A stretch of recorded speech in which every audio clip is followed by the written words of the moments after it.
श्री राधे गोविंद भज मन श्री राधे, श्री राधे गोविंद भज मन श्री राधे, श्री राधे गोविंद, श्री राधे गोविंद भज मन श्री राधे, श्री राधे गोविंद भज मन श्री राधे, श्री राधे जय जय राधे, जय राधे जय श्री राधे, श्री राधे जय जय राधे, जय राधे जय श्री राधे, श्री राधे गोविंद भज मन श्री राधे।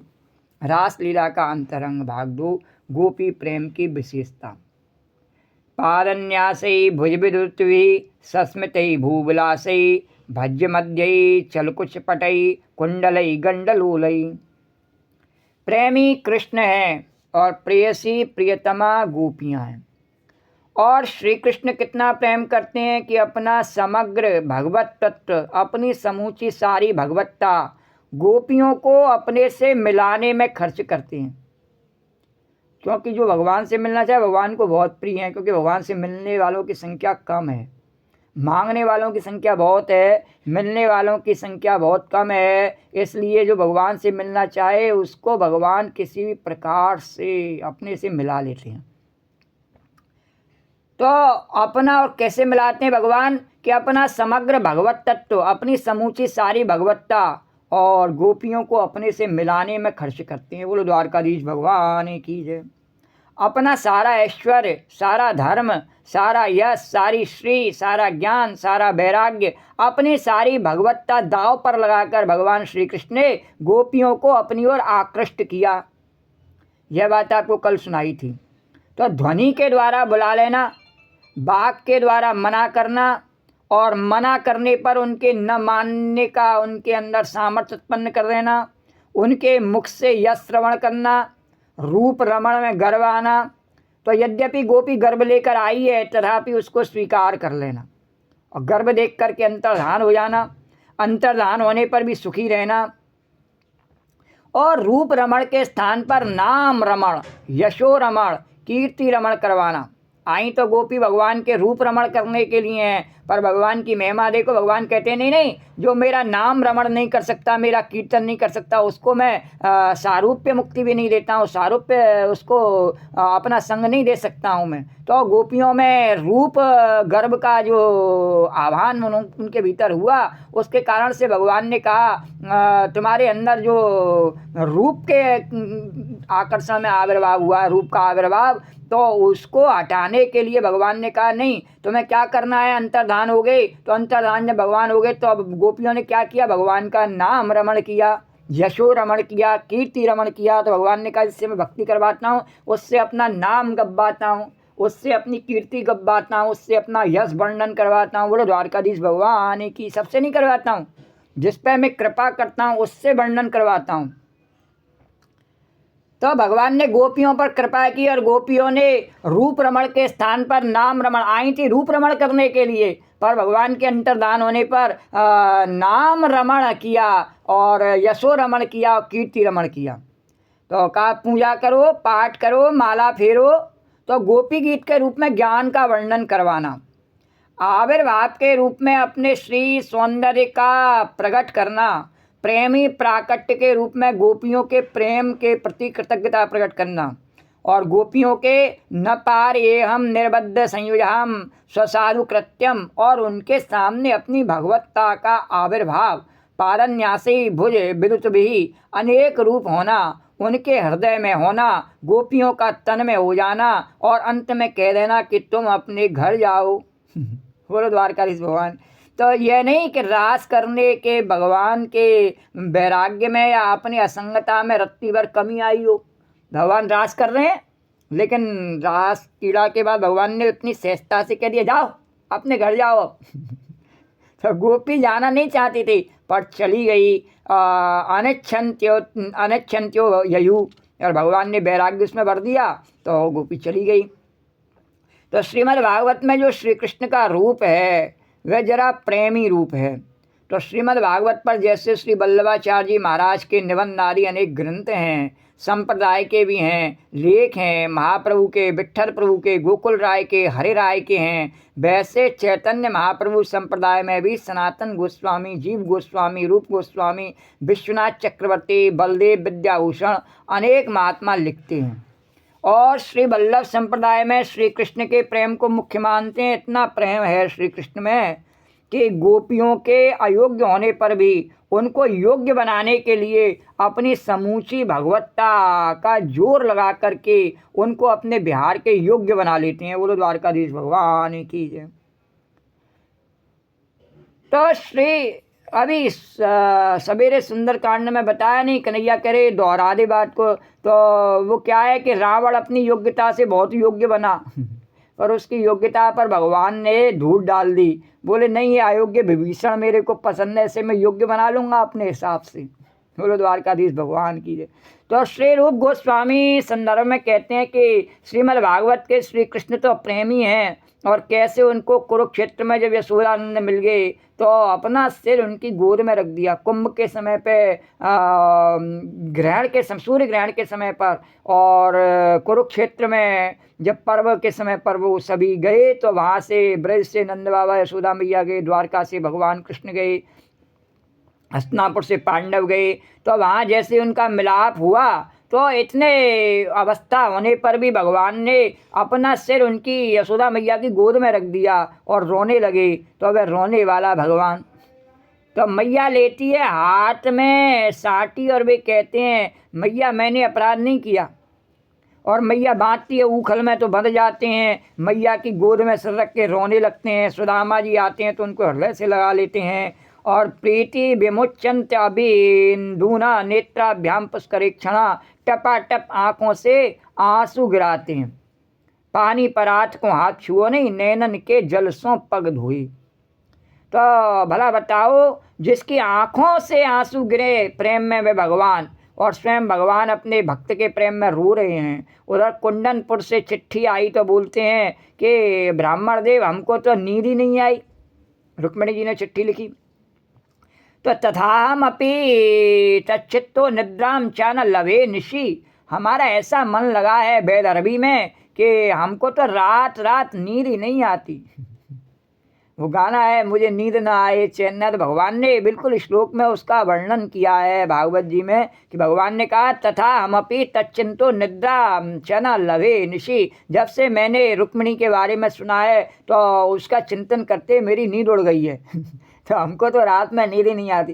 तो चिंता अनिद्रा रोदन, अब सब तो है श्री कृष्ण में। बोले भाई ऐसे प्रभु से, ऐसे भगवान से जो इतना बड़ा होकर के अपने प्रेमी से, अपने भक्त से इतना प्रेम करता है, यदि कोई प्रेम न करे तो उससे बढ़कर के बुद्धिहीन, उससे जब यदि कोई प्रेम नहीं करे तो उससे बढ़कर के बुद्धिहीन और कौन हुआ। तो हम सुंदरकांड में रोज पढ़ते हैं कि अस प्रभु छाण भजई जे आना और ते नर पशु बिन पूछ बिसाना। कोई पूंछ होने से ही पशु थोड़ी होता है, और बिना पूंछ के पशु हैं जो कि अपने बनाने वाले राम को और भूल जाते हैं और संसार के काम ही उन्हें ध्यान देते हैं। अब ये कर लो, अब वो कर लो, अब वो कर लो, अब वो कभी ख़त्म नहीं होते। जीवन ख़त्म हो जाता है, ये शरीर यहीं पड़ा रह जाता है और हम काम करने में ही अपने आप को बड़ा होशियार समझते हैं, बड़ा श्रेष्ठ समझते हैं, बुढ़ापे तक में समझते हैं कैसे जीवन चलेगा। अरे मूर्ख, तेरे काम करने से जीवन नहीं चल रहा है, भगवान की कृपा से चल रहा है। तू काम कर या न कर, और या काम करने से चल रहा होता जीवन तो जो ज़्यादा काम करने वाले हैं उनकी आयु ज़्यादा हो जाती, अमर हो जाते नहीं, ऐसा नहीं है। और जो कम काम करने वाले हैं और भगवान का भजन करने सब मर जाते। बोलो द्वारकाधीश भगवान की, ये सब भूखे मर जाते सब बोलो द्वारकाधीश। तो अब थोड़ी सी दृष्टि गोपी के प्रेम पर। नारायण उत्तम भयन रतिपतिम रमया चकारा। तो एक बात आप देखो कि पढ़ते तो हैं रोज़, पर बात सूझती है कभी कभी। हम सुंदरकांड रोज़ पढ़ें और जब प्रसंग आता है तब उसकी बात सूझती है। तो अब नारायण देखो, गोपियों के बारे में सुखदेव जी की गवाही यह है कि तदर्थ बिन वर्तित सर्व कामा। तो श्री कृष्ण के लिए उन्होंने काम को भगा दिया, लौटा दिया कि जाओ तुम मनुष्य लोक में जाओ, पाताल लोक में जाओ, स्वर्ग में जाओ, हमारे पास मत आओ। हमें नहीं चाहिए काम। तो गोपियाँ स्वयं कहती हैं कि संत्यज्य सर्व विषयांस्त्र पाद मूलम भक्ता, सब विषयों का परित्याग करके हम तुम्हारे चरणार बिंद की प्रेम का हैं। बोले फिर गोपियों में ये काम कहाँ से आया, भगवान के साथ उनकी कामना कैसे जुड़ गई? तो गोपियाँ तो निष्काम प्रेमी हैं, गोपियों में काम आया कहाँ से? तो यहाँ आप देखो, उत्तम भयन रतिपतिम रमया चकारा, तो गोपियों के हृदय में जो काम था उसको तो गोपियों ने भगा दिया, परंतु अब रतिपतिम उत्तम भयन उद्दीपयन, भगवान श्री कृष्ण ने गोपियों के हृदय में एक नए काम की स्थापना की। भगवान तो जब जो चाहे स्थापना कर दें, तो उनको नए दिव्य काम से तद्दीप किया, माने प्राकृतिक काम को गोपियों ने छोड़ दिया, और जो अंग संग से संबंध रखता है ऐसा प्राकृतिक काम जिसकी महात्मा लोग निंदा करते हैं, जो शारीरिक सुख है, जो स्वयं सुख की वासना है, और उसे तो गोपियों ने पहले ही छोड़ दिया। तो अब भगवान श्री कृष्ण ने अपने हृदय से एक नया काम पैदा किया, जैसे प्रद्युम्न को द्वारका लीला में पैदा किया, ऐसे गोपियों के सामने हृदय से जैसे चंद्रमा पैदा किया नया, ऐसे ही हृदय से नया काम पैदा किया। तो वह ब्रह्मा की सृष्टि में जो काम है सो नहीं, वो नहीं, जो अधर्म और झूठ के बस में काम होता है सो नहीं, जो सृष्टि की परंपरा में काम है सो नहीं, और भगवान ने एक भगवदीय काम की सृष्टि की, उद्दीपयन उत्तवयन रतिपतिम रमया चकारा, एक नया काम। नया काम क्या? भगवान कह रहे, कन्हैया कह रहे बता दे गोपी नया काम क्या है? तो नया काम यही है जो कभी पुराना नहीं होता, भगवान का गुणगान है। बोलो द्वारकाधीश भगवान की जय, यमुना मैया की जय, जय जय श्री राधे। तो अब जरा गोपियों पर एक दृष्टि डालें। गोपी के हृदय में काम नहीं था। श्री कृष्ण ने कहा कि ओ मेरे हृदय के काम, तुम चलकर गोपियों के हृदय में बैठ जाओ, और वे वासनाओं की तरह, वासनावानों की तरह, कामना वालों की तरह, लालसा वालों की तरह व्याकुल होकर मेरी ओर आए। तो गोपियों का काम साधारण काम नहीं है। क्या कैसा काम है कि इसकी एक दो बात आपको सुनाते हैं। श्री उड़िया बाबा जी महाराज कभी कभी वर्णन करते थे, खंडानंद जी वर्णन कर रहे, उड़िया बाबा जी महाराज वर्णन करते कि काम में और प्रेम में बाल बराबर फर्क है। कितना बाल बराबर? क्या फर्क है कि जहाँ काम होता है वहाँ अपने प्रियतम के सुख में सुख नहीं है। काम में क्या है कि अपने प्रियतम के सुख में सुख नहीं है, अपने सुख में सुख है। कामना जब होती है तो अपनी कामना पूरी हो तब सुख मिलता है, सामने वाले की कामना से कोई लेना देना नहीं है, चाहे वो हमारा बाप हो, चाहे मैया हो, चाहे हमारा भैया हो, लुगैया हो, बेटा हो, कोई भी हो, उसकी कामना से कोई लेना, हमारी अपनी कामना से लेना देना है। तो हमारी अपनी कामना क्या है कि जैसे कि मेरे माता पिता भी बीमार हैं तो स्वस्थ हो जाए, तो ये किसकी कामना हुई? मेरी अपनी कामना हुई। पत्नी की कामना, मेरे पति पर धन आ जाए तो किसकी कामना हुई? पत्नी की कामना हुई। तो अपनी कामना में सुख ढूंढता है, उसको बोलते हैं काम। तो अपने प्रियतम के सुख में नहीं, अपने सुख में सुख है। तो एक स्त्री ने समझो रात को सोते हुए अपने पति को जगाया, उठो हट।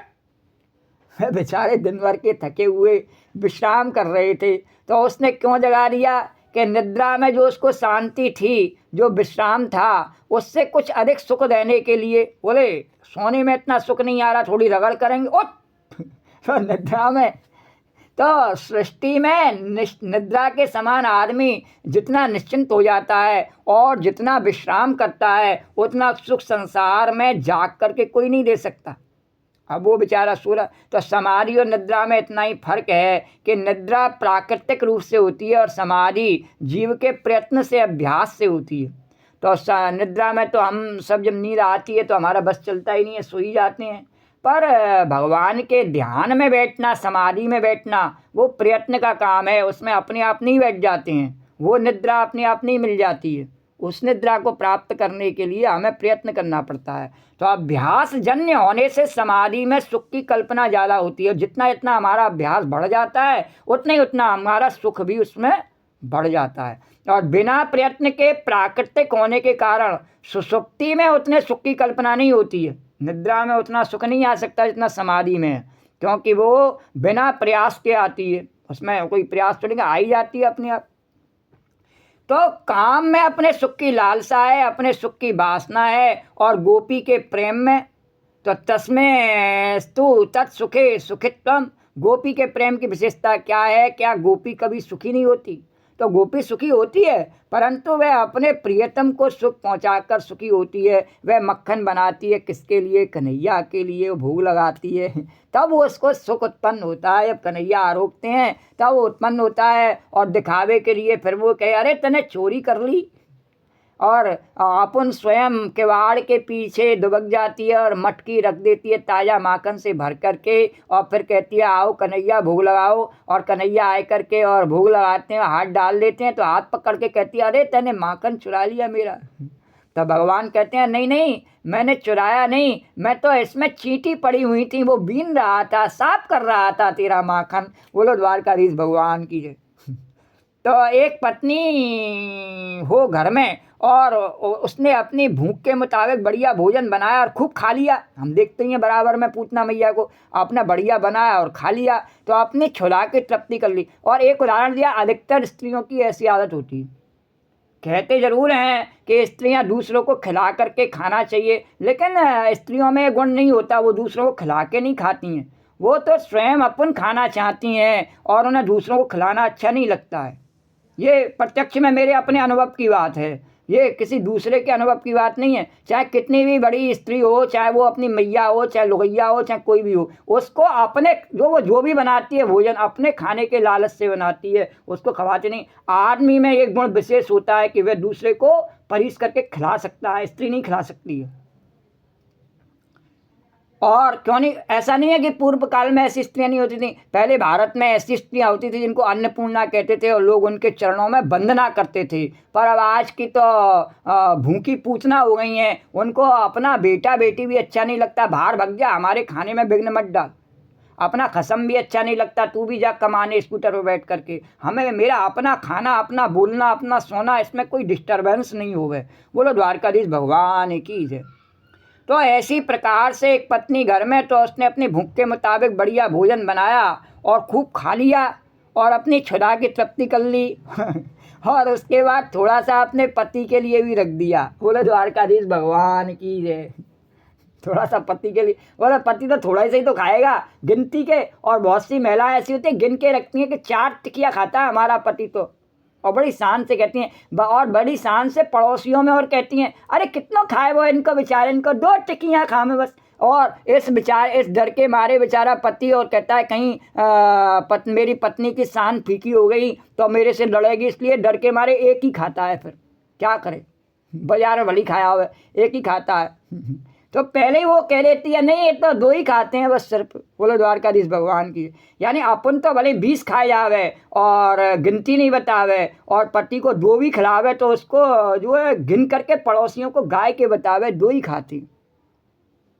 तो श्री प्रभुदत्त ब्रह्मचारी तो कथा जो है भगवान कह रहे कन्हैया के सत्य के पायदान पर बढ़ती है ना, तो मेरे को सुनने में बड़ा अच्छा लगता है तो श्री प्रभुदत्त ब्रह्मचारी कई कहानियाँ लिखी उन्होंने, नई लोक कहानियाँ, अलवेली कहानियाँ। तो वह तो बहुत पुराने लेखक हैं। तो ऐसा लिखा था उन्होंने कि एक स्त्री अपने पति को तो रूखा सूखा खिलाती। ये हम अपनी मर्जी से नहीं गोपी कह रही है कोई कथा, ये अखंडानंद जी बड़े बड़े विद्वानों के प्रवचनों में से उन्होंने ये सारांश बताया है, तो उसका वर्णन कर रही है। तो वह तो प्रभुदत्त ब्रह्मचारी जी ने वर्णन किया कि एक स्त्री अपने पति को रूखा सूखा खिलाती और बोलती थी कि आज ऐसा व्रत है, ऐसा त्यौहार है, आज छन छन त्यौहार है, आज मन मन त्यौहार है, और आज तो बढ़िया चीज़ बनेगी। वह पुरुषों के खाने के लिए नहीं है, स्त्रियों के लिए ही है। और हम देखते ही हैं हम देखते हैं नहीं, आज क्या है, आज शरद पूर्णिमा है, तो आज रबड़ी खाएंगी। कौन खाएंगी? आज बहन खाएंगी रबड़ी। तो बहन कौन है? स्त्री तो ही है वो खाएंगी रबड़ी। आज क्या है? आज करवा चौथ है, तो आज बढ़िया से बढ़िया मिठाई, बढ़िया से बढ़िया नमकीन कौन खाएंगी? कि पत्नी खाएंगी, है ना। तो इस प्रकार से कोई भी त्यौहार हो, कोई भी वो हो, अपने व्रत अनुष्ठान कि आज बहुला चौथ है तो आज बिना बना हुआ, मतलब बिना कटा बना हुआ हम नहीं खाएंगे, हमारे लिए खुद बनाओ, तुम बना लो। आज हमारे रक्षाबंधन है, मेहंदी लगी हुई है हाथों में, आज नहीं बना सकती, बोले द्वारकाधीश भगवान की जय। इस प्रकार से मूर्ख बनाती हैं आदमियों को, और अपने खाने के लिए आज एकादशी है।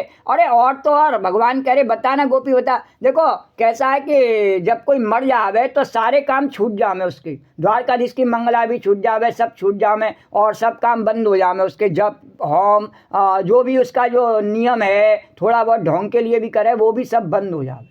पर बंद क्या नहीं होवे, एक तो उसका बकवास करना बंद नहीं होवे, दूसरे उसका भोजन करना बंद नहीं होवे। तो उसका भोजन करना बंद नहीं होगा, उसके लिए उसने भोजन करने के लिए क्या किया, अगर एकादशी पड़ जाए 13 दिनों में बीच में, तो एकादशी पड़ जावे नहीं तो उसका ढोंग ये देखो कि मैं तो चाहे भले ही सब कुछ भी खाएं, मैं तो कूटू खाती हूँ, बहुत बड़ा व्रत है एकादशी का, मैं तो कूटू खाता हूँ या खाती हूँ। तो इस प्रकार से अपने आप को महिमा मंडित करते हैं, किस बात के लिए कि केवल कूटू खाने के लिए। बोलो द्वारकाधीश भगवान की जय। और कूटू खाने से किसी को मुक्ति मिली आज तक? पर नहीं, अपने खाने के लिए तरह तरह के उसने अपने वो बना रखे हैं हिसाब। तो ये क्या हुआ कि अपने सुख में सुखी होना, यानी अपने सुख के लिए वह सुखी है, और यहाँ तक कि अपने सुख के लिए सुखी होने के लिए आजकल कलयुग में भगवान कह रहे बता दे तो स्त्रियाँ बच्चे को दूध भी पिलाना नहीं चाहती हैं, और उसको उसकी छींची मुती होती है ना उससे भी घृणा करती हैं, और बच्चे को पेड़ बांध करके पटक देती हैं, पड़ा रहे। बोलो द्वारकाधीश भगवान की है। पैर बांध करके पटक देती हैं, चाहे गंदा संदा कैसा भी पड़ा रहे, बास आ जावे चाहे कुछ भी आ जाए, बेचारा चिल्लाता रहे तो उसको कोई वो नहीं, चिल्लाते चिल्लाते अपने आप सो जावे, और उसे गंदगी से कोई घृणा नहीं है, उसी हाथ से उसका पेट खोल देवे और फिर हाथ बिना धोए ही पति के लिए भोजन बनाने चली जाए। बोलो यमुना मैया की जय। तो ऐसा नरक में वातावरण उन स्त्रियों ने घरों में बना रखा है, और पुरुष उनके उस नरक में वातावरण से बसीभूत होकर के, जैसे बसीकरण होता है नहीं, तो बसीकरण होकर गधे की तरह से देश प्रदेश और इधर उधर घूमते रहते हैं, और पूरा जीवन उनका बिना भजन के बीत जाता है, बिना भगवान के बीत जाता है, और ये धन कमाने के उल्लू बने हुए और अपने पूरे जीवन को व्यर्थ कर देते हैं। बोलो द्वारकाधीश भगवान की जय। तो उद्धव जी ने कहा अरे गोपियों, गोपी के प्रेम में विशेषता क्या है? तो उद्धव जी ने कहा अरे गोपियों, श्री कृष्ण के विरह में तुमको बड़ा दुख है, तुम हमें आज्ञा दो, हम तुम्हारे चरणों की धूली अपने सिर में लगाकर आज ही मथुरा जाते हैं और श्री कृष्ण को पकड़ के ले आते हैं। कैसे नहीं आएंगे, हम उनके सखा हैं, हम ले आएंगे। तो गोपी ने कहा उद्धव जी, यदि हम अपना दुख दूर करने के लिए और अपने सुख के लिए उनको बुलाती हो हमें, तो वे कभी नहीं आवे, हम नहीं बुलाएंगे उनको।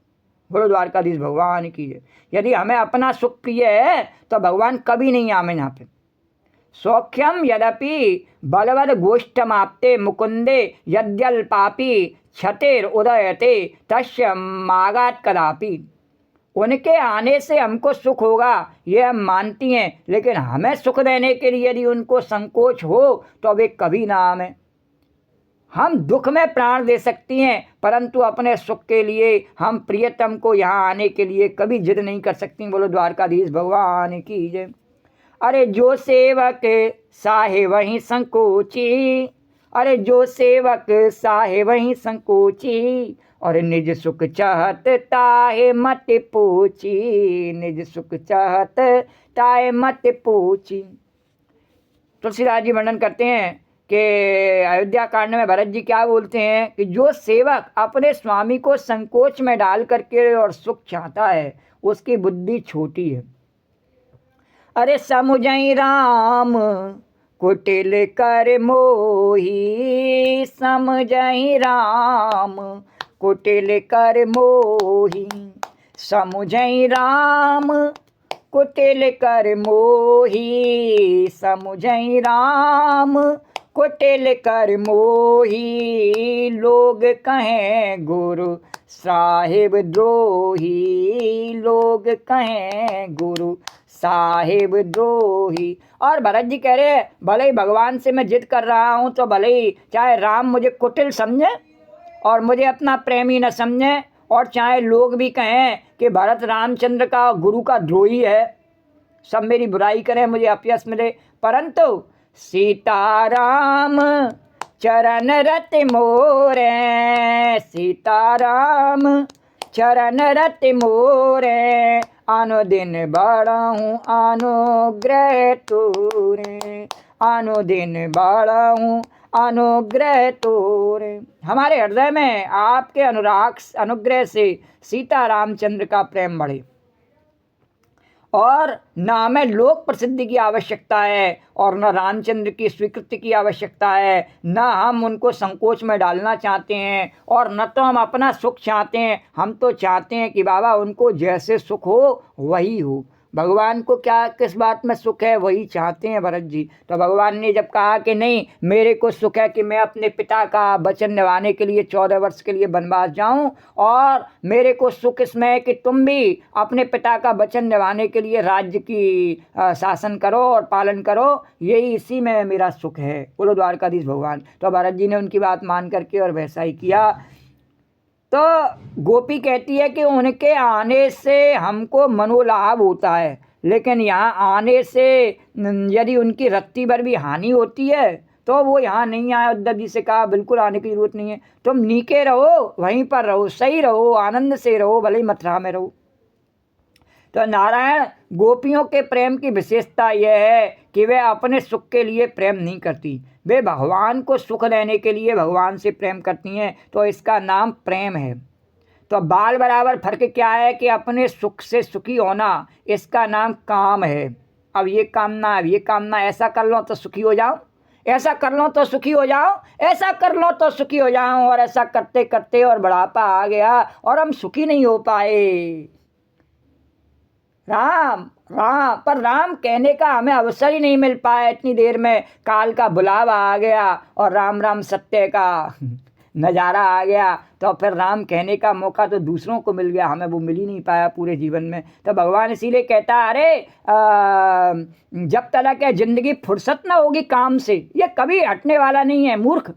जब तक है जिंदगी, ये काम कभी हट जाएगा, ये संसार से कभी प्रपंच हट जाएगा। ये बनाया ही मैंने प्रपंच से, काम से, संसार को, इसमें से कभी नहीं हटेगा। ये तेरे लिए आज्ञा है कि तू ये इसके हटे बिना ही मेरा ध्यान कर, और जब मेरा ध्यान करेगा तो अपने आप तुझे पता लग जाएगा कि है ही नहीं प्रपंच, मैं ही हूँ सब जगह। पर हम ऐसा करने का साहस नहीं कर सकते हैं। तो गोपी कहती है कि उनके आने से हमको मनोलाभ होता है, लेकिन यहाँ आने से उनको रत्ती भर भी हानि होती है, तो वे वहीं रहें। तुम नीके रहो, वहीं पर रहो, तो इसका नाम है प्रेम। तो अपने सुख और स्वार्थ के लिए चाहना, इसका नाम है काम, और अपने प्रियतम के सुख के लिए और उसके स्वार्थ के लिए उसको चाहना, इसका नाम है प्रेम। बोलो द्वारकाधीश भगवान की जय।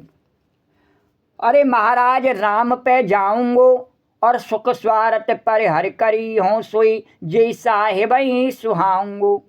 सुख स्वार्थ पर हरे, सुख और स्वार्थ, तो मोक्ष सुख भी, काम सुख भी, अर्थ सुख भी, धर्म सुख भी, और सुख और स्वार्थ दोनों को छोड़कर करियो सोई, और जय साहिबहि सुहावंगो। तो प्रेम की रीति निराली है। भला गोपियों के प्रेम में तत्सुखे सुखित्वम, गोपियाँ क्या सुखी नहीं होती हैं। तो जिस समय उद्धव जी आए उस समय ब्रज को देखकर यह नहीं मालूम पड़ा कि ब्रज में कोई दुख है। वैसे ही गायें तगड़ी, बछड़े छलांग भर रहे, और वैसे ही गांव में सफाई, सबके घर में भोजन, वैसे ही सबका स्वच्छ वस्त्र, कोई प्रोषित पटका की तरह उदास गोपी नहीं मिली सारे ब्रज में। जैसे आज के युग में जो ढोंग करती रहती है नहीं प्यार का, और आदमी भी प्यार के मजनू हो जाते हैं और लैला हो जाती हैं, ऐसा प्रेम नकली प्रेम नहीं। जो जीने का साहस रखे वही प्रेम कर सकता है, जो मर जावे उसके प्रेम करने, और मरना है तो प्रेम के लिए मर, उसमें अपने प्रेमी के नाम के लिए बलिदान होकर के, और फिर अपने जीवन को स्वाह कर दे, लेकिन उससे घबरा करके और मर जावे। तो जैसे गांव में तो उदास गोपी नहीं मिली सारे ब्रज में, और सवेरे जब उठे तो घर घर गोपियों, घर घर मणियों के दीपक प्रज्वलित हो रहे हैं, और कृष्ण कृष्ण कृष्ण ध्वनि के साथ दरि मंथन हो रहा है। श्री कृष्ण गोविंद हरे मुरारी, हे नाथ नारायण वासुदेवा। श्री कृष्ण गोविंद हरे मुरारी, हे नाथ नारायण वासुदेवा। श्री कृष्ण गोविंद हरे मुरारी, हे नाथ नारायण वासुदेवा, श्री कृष्ण गोविंद हरे मुरारी, हे नाथ नारायण वासुदेव। मांगलिक शब्द हो रहा है। उद्धव जी ने कहा बात क्या है कि मंगल भवन अमंगल हारी, द्रवहु सुदशरथ अजर बिहारी। मंगल भवन अमंगल हारी और उमा सहित जय जपहि पुरारी। मंगल मूरत मारुति नंदन और सकल मंगल मूल निकंदन। मंगल मूर्ति मोरिया, गणपति बप्पा मोर। ऐसे मांगलिक शब्द हो रहा है। और उद्धव जी ने कहा बात क्या है? बोले इनके मन में यह है कि कहीं आज कृष्ण आ जाएं और देखें कि हमारी गैया दुबली हो गई, हमारा बछड़ा दुबला हो गया, हमारी गोपी के कपड़े मैले हैं, उनके शरीर पर श्रृंगार नहीं है, हमारे ब्रज में झाड़ू नहीं लगी है, और उनके कोमल चित्त में कितना दुख होगा। इसलिए पहले से ही तैयार रहना चाहिए। बाबा शायद आज आ जाएं, आएंगे तो ज़रूर, तो ऐसा नहीं कि वे नहीं आएंगे। आशा बंधन नहीं टूटता। प्रेम का यह स्वभाव है कि उसमें आशा बंधन नहीं टूटता है। जरूर आवेंगे श्याम सुंदर, और हमको यदि दुर्दशा में देखेंगे तो उनको बड़ा कष्ट होगा। यह प्रीत की रीत है। पर हम क्या करते हैं, उल्टा करते हैं और अपने आप को और गंदा बनाए करके, और जब लोग मांगने जाते हैं नहीं किसी से, और अपने आप को गंदा बना लेते हैं कि हम गंदे होंगे और परेशान होंगे, और बहाने बनाते हैं हमारा बाप मर रहा, हमारी मैया मरे, हमारी लोगैया मरे, ऐसे बहाने बना बना करके मांगते हैं। तो वह प्रीत की रीति नहीं है। तो दूसरी रीति देखो गोपी की, तो जैसे देखो हमारे साधक लोग भजन करने वाले आकर हमसे प्रश्न करते हैं, अखंडानंद जी करे कि महाराज माला फेरते हैं तो भगवान की याद नहीं आती, बेटे बहू की याद आती है, दुश्मन की याद आती है, तो ये कैसे मिटे? और गोपी यादों हने बहनने मथनोपले पा, प्रेंके नारभ रुदितो क्षण मार्जनादौ, गायन्ति बैन मनोरुक्त धियो श्रुकंठयो, धन्या ब्रजस्त्रिया और क्रम चित्तयाना। यादों हने, गोपी कहती है कि गाय धोते समय बड़ी गलती हुई। क्या हुआ कि हमारे बगल में आकर कृष्णा बछड़े की तरह मुंह करके कहता है कि हमारे मुंह में दूध दो, और हमने तो ऐसा समझकर कि आज सारा दूध कृष्ण के मुंह में दूध रही हूँ, और दूध दुहा तो बर्तन तो रह गया खाली और दूध सारा बह गया माटी में। तो अब सावधान होकर के देखती हूँ कि यहाँ कृष्ण था ही नहीं। देखा उल्टा हुआ ना। तो एक आदमी कहता है माला फेरते हैं और घर की याद आती है, और गोपी कहती है घर का काम करती हैं और मन में कृष्ण चला आता है। बोलो द्वारकाधीश भगवान की जय। तो एक दिन की बात है, एक गोपी यमुना जी गई थी पानी भरने, तो पर पानी नहीं भरा गया, तो यमुना जी से थोड़ी दूर पर बालू पर लगाया सिंहासन मिट्टी पर। अब तो यमुना जी के किनारे पर पक्के घाट बना दिए, तो लेकिन जहाँ कहीं नहीं बने हुए हैं वहाँ यमुना जी की बालू होती है, तो उस बालू पर उसने सिंहासन बनाया और पीठ की रीढ़ सीधी की और सिर सीधा किया और आंख अधुखली करके हाथ दोनों गोद में रख के बैठ गई। थोड़ा प्राणायाम किया और समाधिस्थ होकर होने लगी। तो नारद जी आ गए। कृष्ण कृष्ण कृष्ण कृष्ण कृष्ण कृष्ण कृष्ण कृष्ण कृष्ण कृष्ण कृष्ण कृष्ण कृष्ण कृष्ण श्री कृष्ण शरणम मम, श्री कृष्ण शरणम मम, श्री कृष्ण शरणम मम, श्री कृष्ण शरणम मम। तो गोपी झट सावधान हुई और बोली बाबा ठहरो, उसका नाम मत लो। तो नारद जी ने कहा एक बात सुनो गोपी, तुम ये क्या कह रही हो? क्या कृष्ण का ध्यान नहीं कर रही थी? अभी तुम तो स्वयं ध्यान कर रही हो, मेरे को नाम लेने से रोक रही हो। तो क्या कृष्ण की मानसी सेवा कर रही थी? बोली बाबा उसका नाम मत लो। आज सवेरे उठी गाय धोने गई तो धोखे में रही, न कृष्ण के मुंह में दूध गया न बाल्टी में आया, सारा माटी में बह गया। तो घर लीपने गई तो ऐसा लगे कि आगे आगे मैं घर लीपती हूँ और पीछे पीछे वह नाच नाच कर लीपा हुआ बिगाड़ देता है। तो फिर दोबारा लीपा, फिर दोबारा लीपा, पर वहाँ कृष्ण तो आया ही नहीं था। वह हमारे मन का भ्रम था। और धान कूटने गई चावल निकालने के लिए, तो आकर मालूम पड़े कि मूसल पकड़ लेता है, लेकिन वहाँ तो कुछ नहीं था। तो बाबा कृष्ण का कोई दोष नहीं है, दोष मेरे मन का है, जो मालूम पड़ता है कि उसने मूसल पकड़ लिया है। दही मचने गई तो मालूम हुआ कि आकर कहता है कि हमें माखन दे दो। अब सारा माखन निकाला तो धरती में गया, क्योंकि वहाँ कृष्ण तो था ही नहीं। बस हमको ऐसा मालूम पड़ता था, एक काम घर का नहीं हुआ। सवेरे से पानी भरने आई यमुना जी में, घड़ा डुबाया तो मालूम पड़ा कि पकड़ लिया उसने, और मैं इधर खींचूँ वह इधर खींचे, और यमुना जल में खींचा खांची हुई। और गौर से देखा जाए तो वहाँ कृष्ण कहीं नहीं था, वह मेरे मन का भ्रम था। तो बाबा मैंने सोचा कृष्ण का कोई दोष नहीं है, सब मेरे मन का दोष है। तो आओ योग शास्त्र की रीति से आसन आसार कर, शरीर सीधा करके, आंख अध खुली करके, प्राणायाम करके अपने मन को पहले बस में करें। और हम मन बस में कर रही थी इसलिए नहीं कि कृष्ण में लगे, हम मन बस में कर रही हैं इसलिए कि हम मन को काबू में रखें और कृष्ण से अपने मन को हटावें। और कृष्ण में मन सटाने के लिए ध्यान उपासना कोई समाधि नहीं लगा रहे हैं, कृष्ण से मन हटाने के लिए हम समाधि लगा रहे हैं। भगवान से मन हटाना हमको। प्रत्याहत्या मुनि क्षमनाम विश्वतो यस्मिन मनोधिष्ठते, और बालेयम विषये धुत्सित तित प्रत्याहरतिन मन।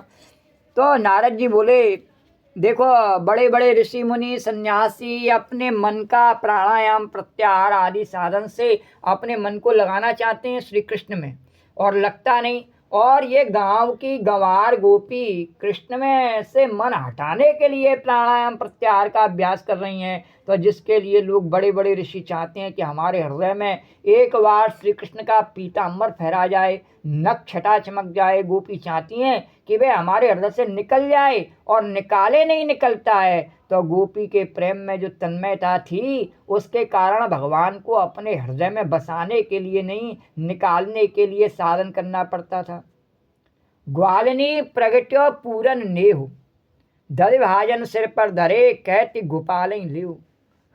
तो बेचने जा रही दही, और क्या कह रही, कोई गोपाल ले लो गोपाल, गोविंद ले लो गोविंद। तो ग्वालिनी प्रगट हो पूरन नेव, और दधि भाजन सिर पर धरे, कहती गोपाल लेओ। ग्वालिन के सिर पर दही का बर्तन है और गांव में पुकारती है कि गोपाल लेगा, ले गोपाल ले ले। उसके सिर पर दही उसके लिए गोपाल हो गया। तो तन मनस्का तदालापा स्तर विचेष्टा तदात्मिका तद्गुणानेव गायन्तो नात्मागाराणि सम्मरु, ना आत्म अगाराणी सम्मरु। तो गोपी के हृदय में इतनी तन्मयता। तो गोपी का मन क्या है कि कभी गोपी ने अपनी आँख थोड़ी देखें, गोपी ने अपनी आँख थोड़ी देखें भीतर क्या है उसने, तो हमारा मन क्या कर रहा है। तो देखा तो मन मिला ही नहीं, तो कहाँ गया, कहाँ है मन, तो वहाँ तो कृष्ण है, मन तो है ही नहीं। तो तेरी गली में आकर खोए गए हैं दोनों, अरे तेरी गली में आकर खोए गए हैं दोनों, और दिल ढूंढता है, दिल तुमको ढूंढता है, मैं दिल को ढूंढता हूँ, दिल तुमको ढूंढता है, मैं दिल को ढूंढता हूँ। तो गोपी ने कहा कि अपने दिल को ढूंढने के लिए अंतर्मुखी हुए, तो वहाँ दिल नहीं मिला, तो कौन मिला कि वहाँ तो कृष्ण मिला। तो यह है तन मनस्का। और गोपी की बातचीत में कृष्ण तदालापना, तो गोपी की चेष्टा भी श्री कृष्ण के लिए, तद विचेष्टा तदात्मिका, और गोपी की आत्मा भी श्री कृष्ण और उन्हीं का गुणगान, यह बात कृष्ण ने मानी। तो ऐसी तन्मयता ता मन मनस्कः मत प्राणा मदर्ते तक्त दहिका, और मामेवा दयिते प्रेष्टम आत्मानं मनसा गता। तो ऐसी तन्मयता गोपियों के प्रेम में, ऐसी तन्मयता कि गई थी दही बेचने के लिए, परंतु अबई गई बिकाए, और नारायण दही तो बेच नहीं सकी, खुद ही बिक गई। और गोपी की बात आपको सुना मैं कि यह आपको थोड़ी सी वेदांत की बात केवल लखाने के लिए, कि वेदांती ऐसा मानते हैं कि जैसे समझो फूल का ज्ञान हो तो वहाँ दो ज्ञान होते हैं, इदम पुष्पम तथा अहम पुष्पम जानामि। तो यह फूल है, यानी इदम पुष्पम इसको बोलते हैं। वृत्ति व्याप्ति, और हमारी वृत्ति फूल में व्याप्त हो गई, पुष्पाकार हो गई। और अहम पुष्पम जानामि, मैं फूल को जानता हूँ, तो यह फूल देखने का फलक ज्ञान हुआ, इसको बोलते हैं फल व्याप्ति। तो परंतु जब ब्रह्म ज्ञान होता है तो अहमेव ब्रह्म, मैं ब्रह्म हूँ, यह ज्ञान तो होता है, परंतु मैं ब्रह्म को जानता हूँ, यह अभिमान उदय नहीं होता है। सब चीज़ को जानने का अभिमान हो सकता है, पर ब्रह्म को मैं जानता हूँ, यह अभिमान नहीं हो सकता है। ब्रह्म को कोई नहीं जानता है। तो ब्रह्म घड़ी की तरह, फूल की तरह, या किताब की तरह, आदमी की तरह गे नहीं है, वह हमारी इंद्रियों से नहीं जाना जा सकता है। तो ब्रह्म ज्ञान में अहम ब्रह्म ज्ञानी इत्याकारक अभिमान नहीं होता कि मैं सब जानता हूँ, ब्रह्म को जानता हूँ। तो क्योंकि ब्रह्म घट पट आदि जड़ वस्तुओं के समान गे नहीं है। तो अब चलो फिर वहीं चलें जहाँ ऐसा मालूम पड़ता है कि हम बड़े प्रेमी हैं। तो आप देखो, प्रेम की उल्टी रीति और विचित्र रीति। तो जब ये आपको मालूम पड़े कि सामने वाला हमको बहुत प्रेम करता है, हमारे लिए व्याकुल है, हमारे लिए मर रहा है, हमारे लिए दुखी है, तो समझना कि अब हमारा प्रेम बढ़ेगा। तो जल देखें जल बाढ़ेला, तो प्रेम को देख करके प्रेम बढ़ता है। और अगर तुमको यह ख्याल हो कि हमारा प्रेम बहुत है और उसका तो बहुत थोड़ा है, तो समझना कि जितना जितना प्रेम कम मालूम पड़ेगा, उतना उतना तुम्हारा प्रेम भी कम हो जाएगा। बोलो द्वारकाधीश भगवान की। इसीलिए भगवान कन्हैया कह रहे, कभी भी भक्ति में नहीं सोचना चाहिए कि मैंने तो बहुत भगवान का नाम लिया, भगवान ने तो एक बार भी मेरा ध्यान नहीं किया। बोलो द्वारकाधीश भगवान। अगर हम इस प्रकार से भक्ति करते हैं तो कभी भी भक्ति नहीं कर सकते हैं भगवान की। क्यों? कि हमारी अपनी भक्ति कमज़ोर पड़ जाएगी। इसलिए हमें सिर्फ ये देखना है कि हमने भगवान का नाम जितना भी लिया उतना सब भगवान ने सुन लिया।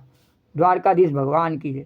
तो यदि उसका प्रेम ज़्यादा मालूम पड़े और उसने उससे दूना सुन लिया, जैसे उसमें आता है तुम ते प्रेम राम का दूना, तो यदि उसका प्रेम ज़्यादा मालूम पड़े और अपना कम मालूम पड़े, तो अपना बढ़ेगा कि वह हमसे इतना प्रेम करता है जितनी उसने सांसें हमें दे रखी हैं, और उसका हम 1% भी समय में नाम नहीं ले पाते हैं जितनी सांसें भगवान देता है। तो उसका कम मालूम पड़े और अपना ज़्यादा मालूम पड़े तो प्रेम घटेगा। क्योंकि जब प्रेम का अभिमान हो जाता है कि हम तो बड़ी सेवा करते हैं, बड़ा प्रेम करते हैं, तो अभिमान है कड़ी चीज़ और प्रेम है बड़ी रसीली चाशनी। तो कोई कंकड़ पत्थर लेके प्रेम की चाशनी में डाल देवे, तो वैसे अपने प्रेमी का अभिमान जो है वह पत्थर होकर के प्रेम में, रस में पड़ जाता है। तो श्री राधा रानी बोलती हैं, नक्षो दिशा नाग्नि मन सखी प्रेम गंधो मुकुंदे क्रंदती माम निज स्वगताम ख्यामना नीति। अरे सखी, मेरे हृदय में प्रेम कहाँ? यह तो सूखा मरुस्थल है।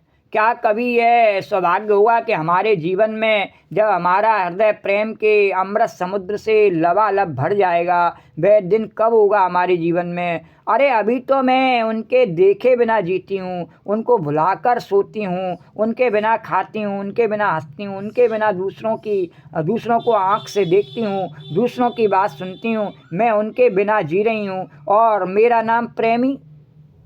तो एक चौथी बात प्रेम की बड़ी विलक्षण कहते हैं कि ग्वालिन प्रगट्यो पूरन नेव और दद भाजन सिर पर लियो कहत गोपाल लियो।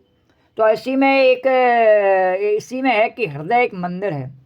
मंदिर जो दीपक बरे लखे न बाहर कोई, मंदिर जो दीपक बरे और लखे न बाहर कोई, और तृषा परमत प्रगट भयो और अब गुपत कौन विद हुई। तृण परसत प्रगट भयो अब गुपत कौन विद हुई। तो जैसे मंदिर में भीतर दिया जलता है पर बाहर से वह दिखाई नहीं पड़ता है, वैसे हृदय एक मंदिर है और प्रेम उस हृदय मंदिर की ज्योति है, अपने हृदय मंदिर का प्रकाश है। वह बाहर जाहिर नहीं होना चाहिए। एक माता थी, एक से उसका बहुत प्रेम था, सचमुच था भला। और गांव के लोगों ने पूछा, तुम उनसे बहुत प्रेम करती हो? बोली, नाना मेरे अंदर प्रेम कहाँ है। तो अब महाराज गांव के लोगों ने कहना शुरू कर दिया कि इनका बहुत प्रेम है, और वह सिद्ध करने लगी कि नाना मेरा प्रेम नहीं है। फिर जब ज़्यादा कहा तो या तो बोले नहीं और या प्रेमी की निंदा करने लग जाए। कहती थी प्रेम होता तो भला मैं निंदा करती क्या? तो अब लोगों ने उन दोनों के प्रेमियों के बीच निंदा को लेकर अंतर डाल दिया। तो अंतर कैसे पड़ा कि ये अंतर ऐसे पड़ा कि प्रेम जाहिर हो गया।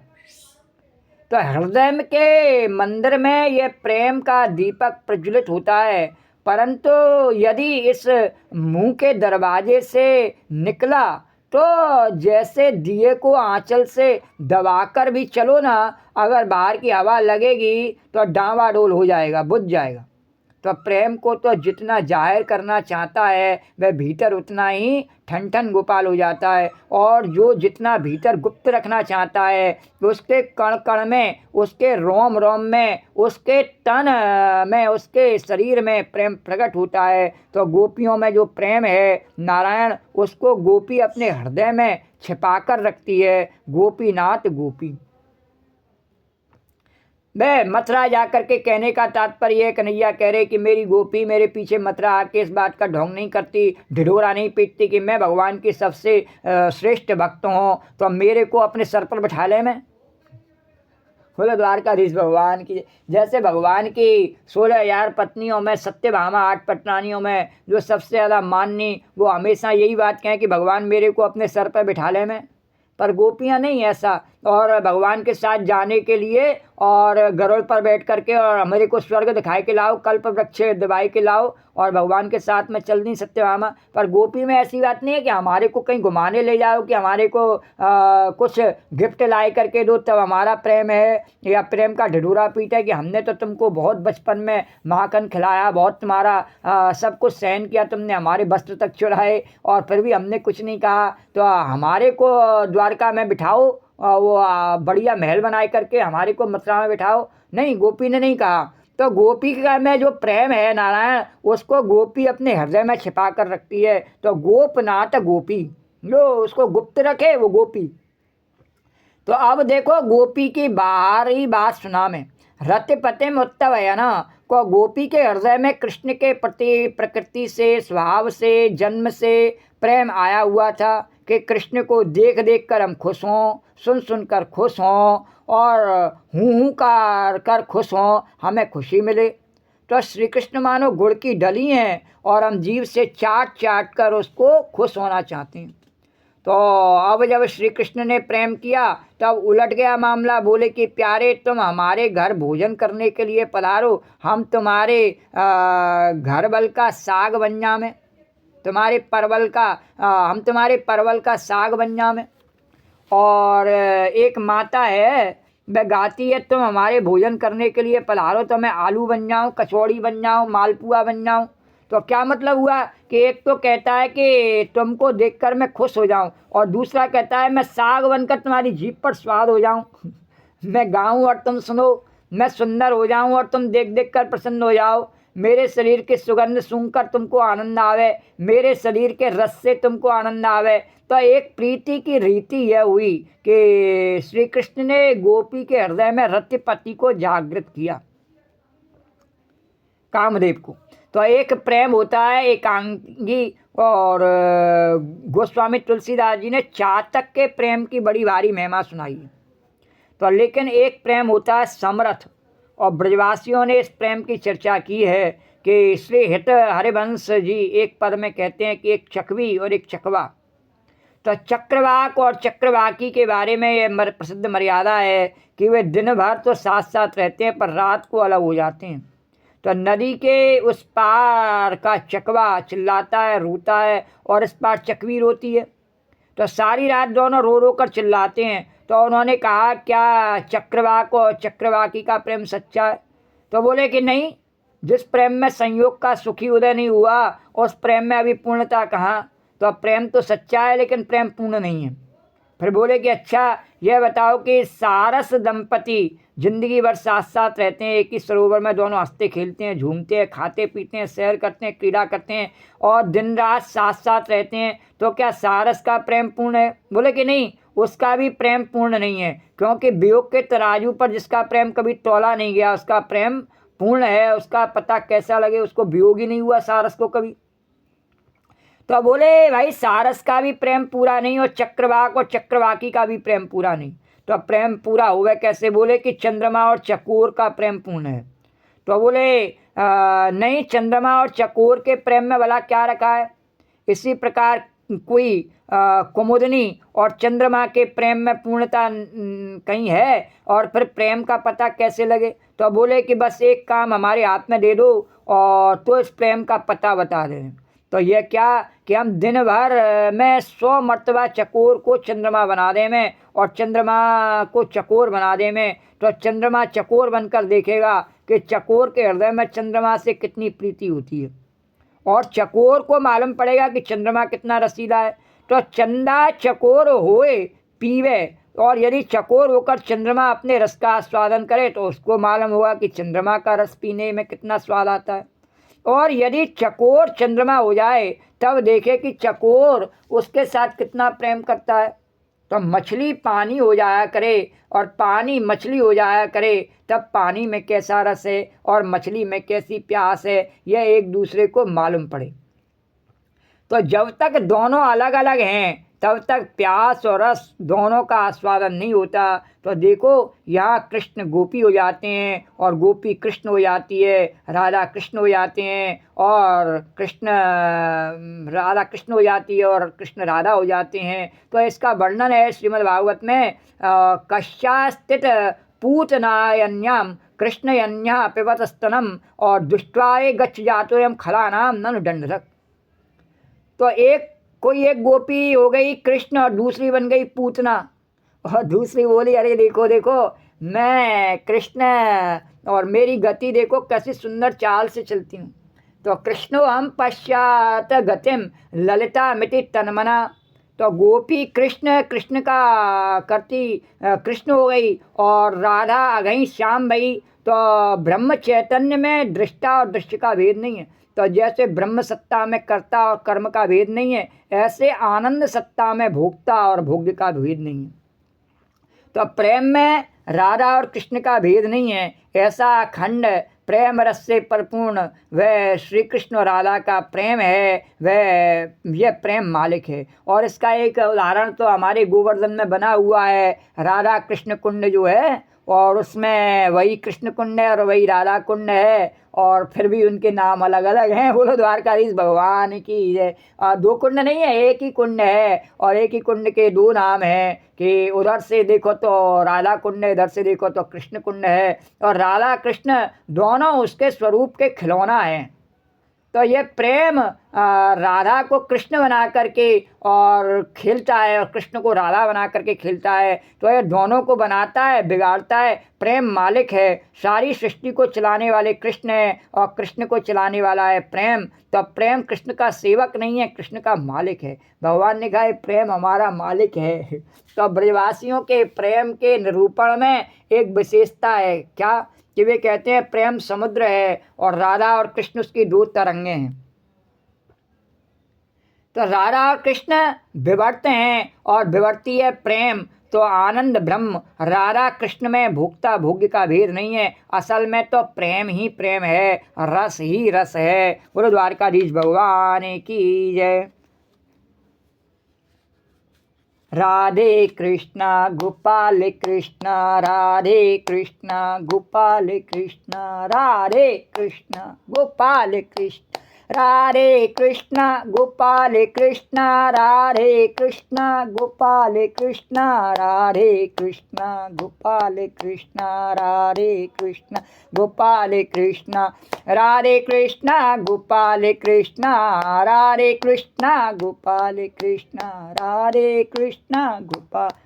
राधे गोविंद गोविंद राधे गोविंद गोविंद गोपाल मोहना, राधे गोविंद गोविंद गोपाल मोहना, राधे गोविंद गोविंद राधे गोविंद गोविंद गोपाल मोहना, राधे गोविंद गोविंद गोपाल मोहना। तो आज की कथा को यहीं विश्राम देते हैं, सारी कथा कल करेंगे। श्री राधे गोविंद भज मन श्री राधे, श्री राधे गोविंद भज मन श्री राधे, श्री राधे गोविंद भज मन श्री राधे, श्री राधे गोविंद भज मन श्री राधे, श्री राधे जय जय राधे जय राधे जय श्री राधे जय जय राधे जय श्री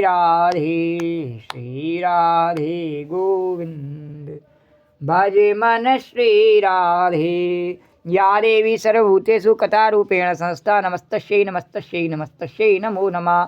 या देवी सर्वभूतेषु मातृरूपेण संस्था नमस्तस्यै नमस्तस्यै नमस्तस्यै नमो नमः।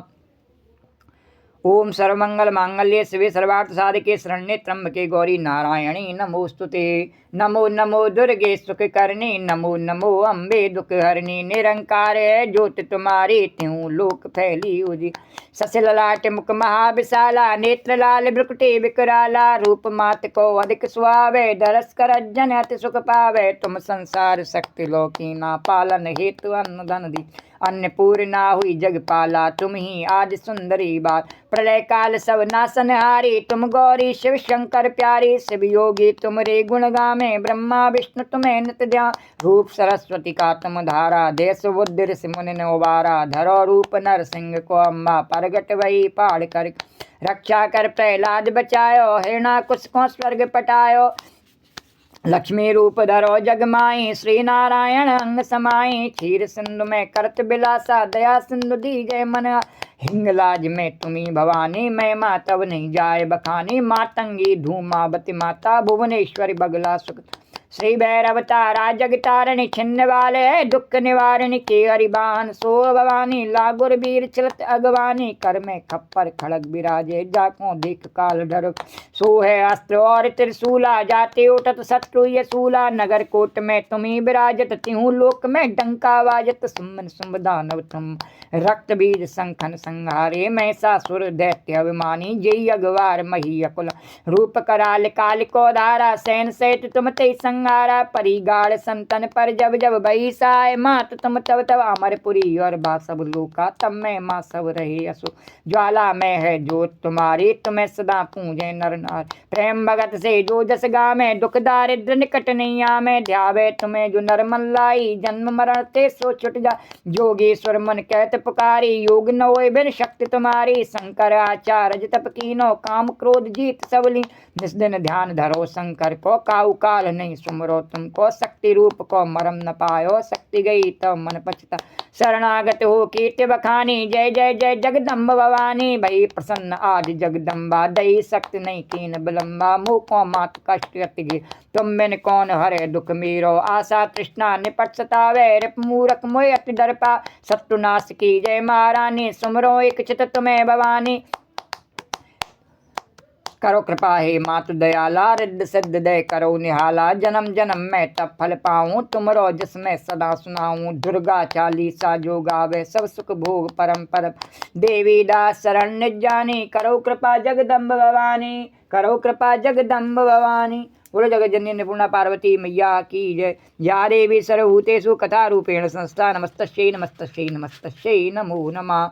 या देवी सर्वभूतेषु मातृरूपेण संस्था नमस्तस्यै नमस्तस्यै नमस्तस्यै नमो नमः। तो राम कहो बावरे कृष्ण कहो बावरे। राम कहो बावरे कृष्ण कहो बावरे। राम कहो बावरे कृष्ण कहो